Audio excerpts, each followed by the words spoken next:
Deal with school fights. What if your child's school called and reported that your son or daughter had been in a fight?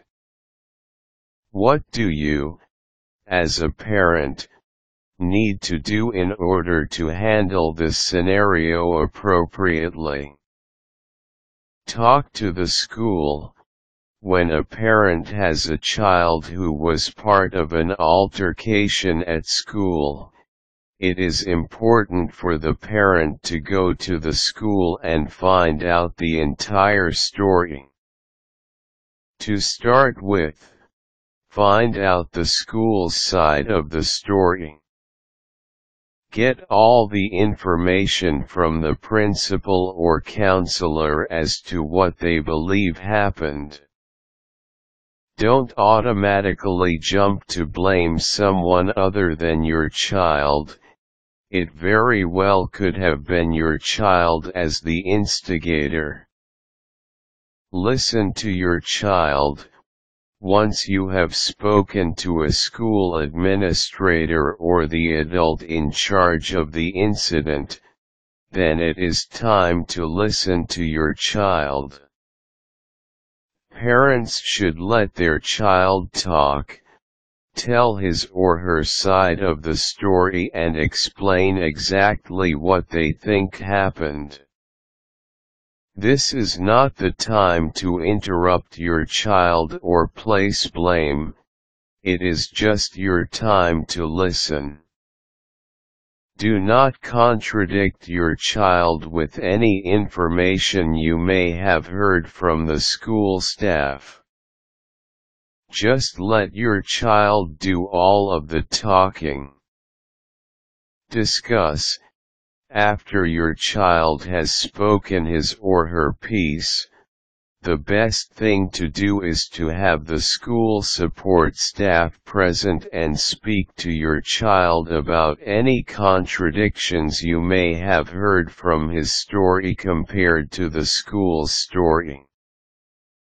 This is the time to be blunt, telling your child what you think and how you feel.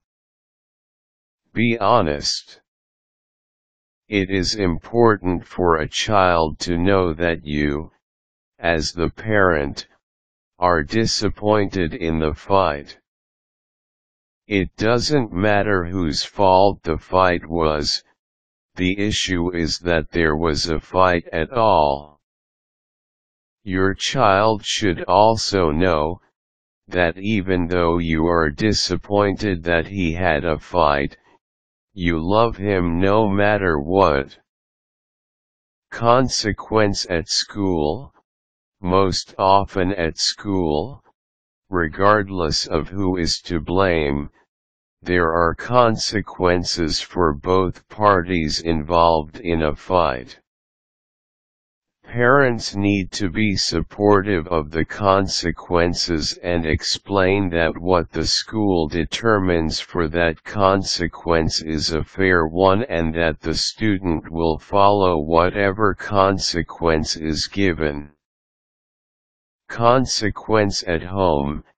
After you and your child leave the school grounds, it is often a good idea to give your child a consequence at home, especially for something serious.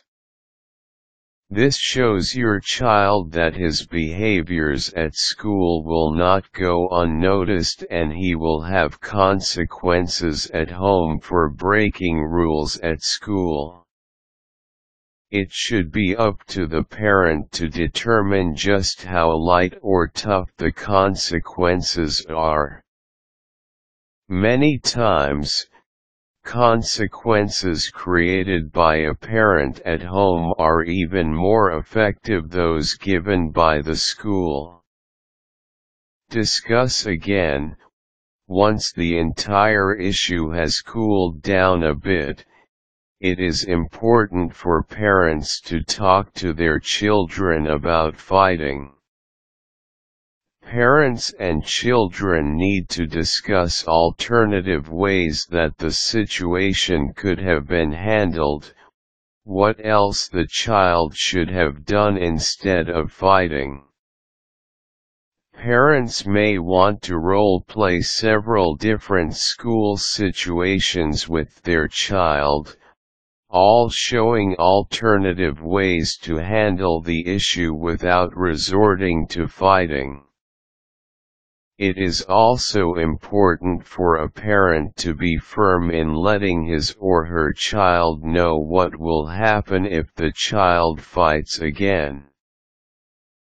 Parenting is hard work and school issues make it even tougher. Handling fights can be difficult. If a parent knows the best route to take when dealing with a school fight, it can make the job a bit less difficult. Quick tips: parents need to avoid physical punishment when giving their child consequences for a fight. Parents should avoid blaming the other child involved in the fight or bad-mouthing that child.